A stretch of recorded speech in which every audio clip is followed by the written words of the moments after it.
উম্মতি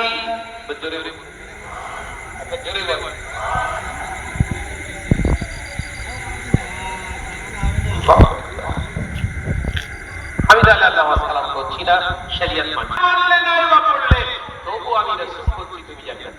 একবার জোরে বলুন ভাই। আর টেনশন আছে?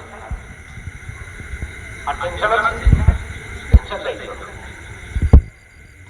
আল্লাহ নবী দেশে কদর সাহাবী আমিরুল মুমিনিন খলিফাতুল মুসলিমিন হযরত ওমর রাদিয়াল্লাহু তাআলা হুজুর দাঁড়িয়ে পড়েছেন আর বসেন না। ইয়া রাসূলুল্লাহ হাবিবাল্লাহ তাহলে আমি আসি।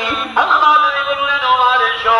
ইয়া রাসূলুল্লাহ হাবিবাল্লাহ আমি চলে যাচ্ছি আর কিন্তু আসবো না, না আসলে তোমার হবে না, তুমি যাও। ওমর তুমি যাও, আমি নবী তোমার অনুমতি দিচ্ছি।